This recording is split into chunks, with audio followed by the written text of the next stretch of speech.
Isang magandang araw sa inyong lahat mga ka-farmers. Welcome na naman muli sa ating YouTube channel. Mayroong isang ka-farmers nagtatanong ano daw yung ginagamit natin o yung ating mga pinaghalo-halo na mga organic na pagkain ng ating mga alaga. Isa sa ating mga hinahalo itong puno ng saging mga ka-farmers. Pangalawa, itong madre de agua at saka ipil-ipil mga ka-farmers. At yung pakol kung tawagin dito sa amin, yung bunga ng saging, yung saging na maraming buto na walang pumapansin mga ka-farmers. Yan po yung aking pinaghalo-halo. Sa ganyang paraan, malaki ho ang ating maititipid. Tulad ng aking mga nabanggit mga ka-farmers, ang ating mga tanim na saging, habang ako'y nasa abroad pa, nagpatanim ako ng napakarami. Para pag kailangan natin ng pagkain ng ating mga alaga, dito lang sa ating backyard, makakakuha tayo. At ang aking technique mga ka-farmers, kung saan yung maraming puno, doon ako kumukuha.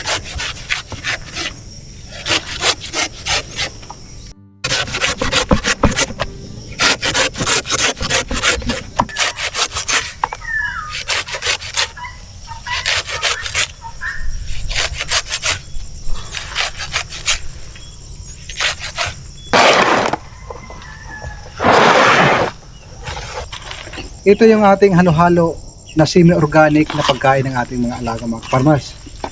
Commercial feeds, ipil-ipil, madre de agua, katawan ng saging mga farmers. At minsan naghahalo tayo ng kanin lamig, yung bahaw kung tawagin sa atin. Instead na itapon natin o ibigay sa mga asong galadon, dinadala ko na dito sa ating mga alaga para ihalo.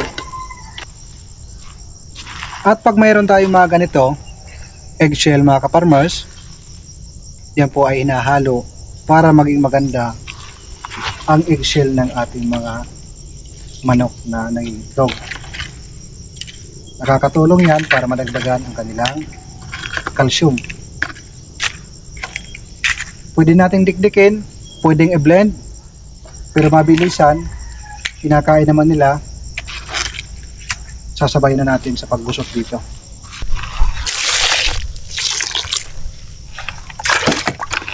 Kung nakita nyo kung gaano karami yung ating commercial feed na inilagay, sobra 1 kilo lang yan mga ka-farmers. Hindi ka aabot ng 1 kilo at kalahati. Kunti lang yung sobra mga ka-farmers. Yan o. Makikita nyo ngayon na halos puno na yung ating planggana.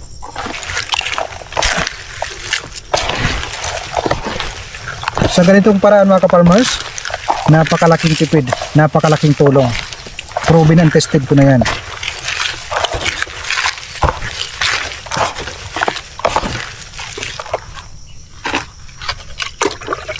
Kulang ng tubig.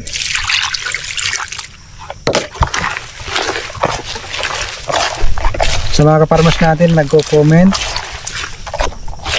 sinasabi nila mas maganda bayuhin, dikdikin. Maganda yun pag mayroon tayong pang bayo at yung lusong kung tawagin. Kaso wala tayo niyan mga ka-farmers. Pero konting tiis na lang, magkakaroon na tayo ng kuryente dito. Parating na rin yung shredder na ating in-order.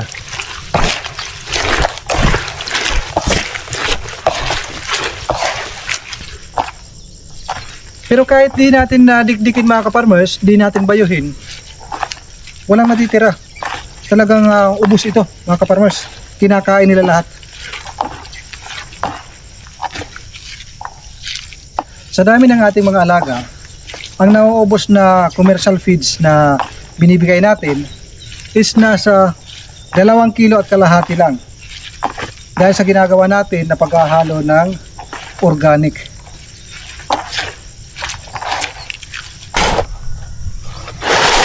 Ito na yung ating ibibigay na semi-organic na patuka ng ating mga alaga. Samahan niya ako mga ka-farmers.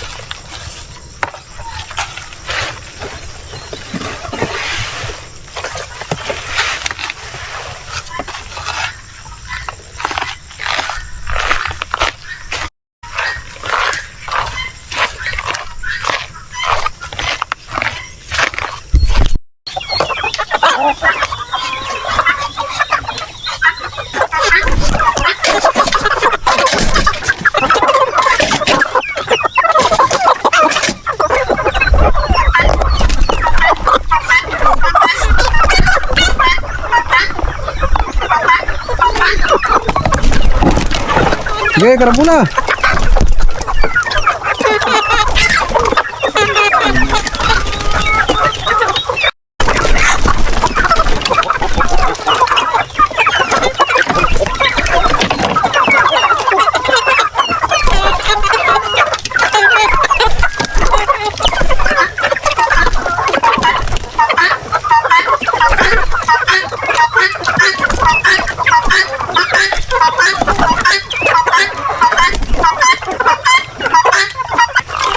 Dito yung iba kasi overcrowded na dyan.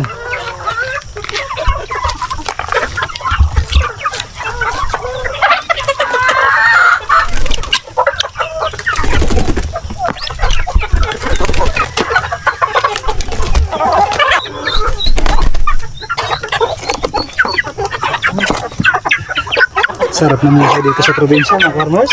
Pag ganitong mayroon tayong alaga na ganito, may mga gulay na tanim, yun ang buhay na hinahanap ko.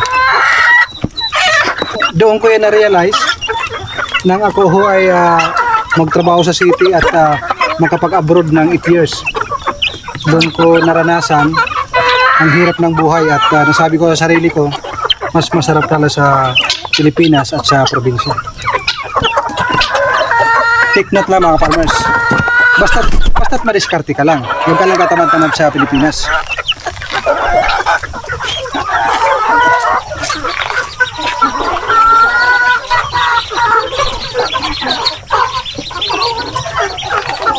Excuse po, excuse.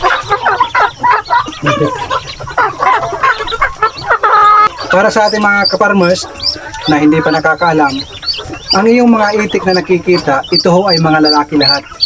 Libre lang itong ibinigay sa atin, mga kaparmers. Kasi doon sa hatchery, itatapon lang ito nila o ipamimigay, mga kaparmers. Dahil mga lalaki nga ito lahat, hindi ito maging itlog. So, timing, nakapunta ko doon, sabi niya, dalhin mo na. Dinala ko naman para maalagaan sila. At yung matitira mga kaparmers, kasi hindi naman natin maiwasan na mayroon namamatay. Ang matitira,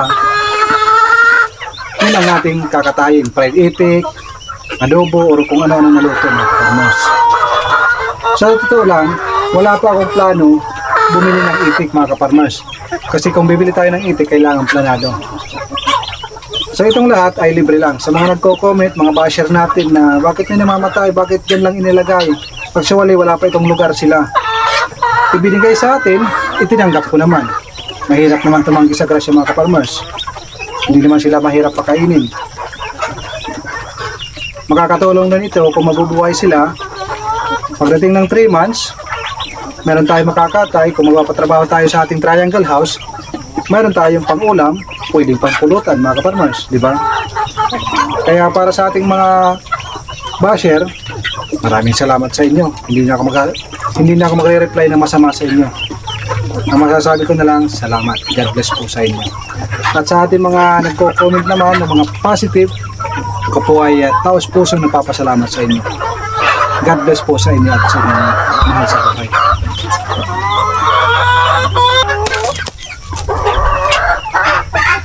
Dahil curious ho tayo, bakit naging dalawa ang puso, talagang tiningnan ko mga kaparmers. Yan po yung kanyang itsura. Yan yung kanyang itsura ng dalawang puso na saging. Ayan o. Pagdating dito, nagsasanga. Naubos na ng ating mga alagang manok o kahapon. Yung saging, ibigay natin sa ating mga alaga.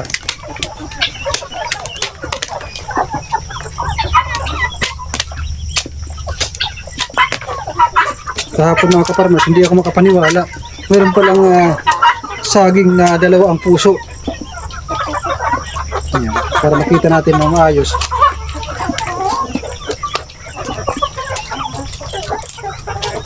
Hindi yan pinagdugtong mga kaparmers ha. Talagang dalawang puso.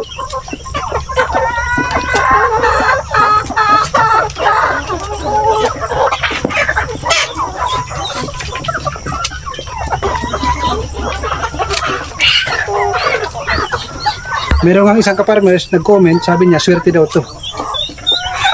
Pero para sa akin mga ka-farmers, maswerte ho tayo kung palagi tayo magsisipag araw-araw. Yan ang itsura.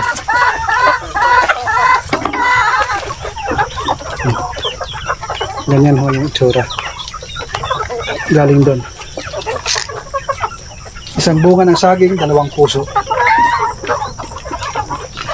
Galing, no? Halos magkasing laki lang sila. Yung mga kainin nila.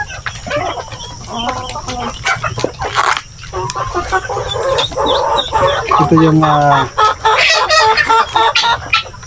banana blooms. Banana blossom. Binibinta ito sa supermarket pero dry na. Mahal kaya mga ka-farmers.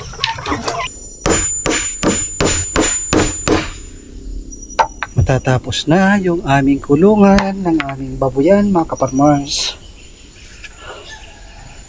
Grabe. Mamayang hapon, lalagyan na natin ng bubong.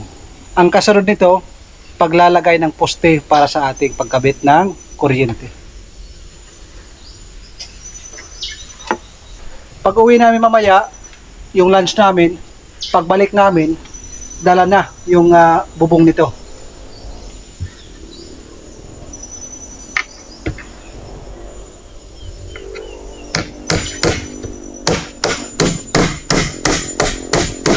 Wow!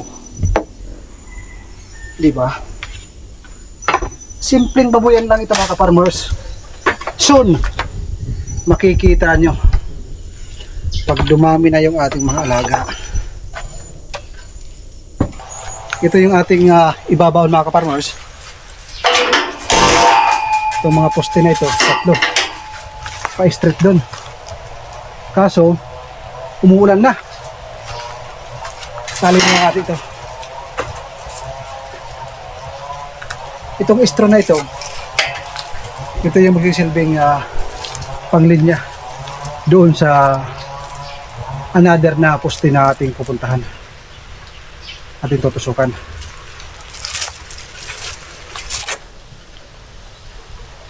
Kakapagod mga ka-farmers, pero ini-enjoy ko na lang dahil nga nagsisimula pa lang tayo. Kakarelax yung kanyang boses mga ka-farmers.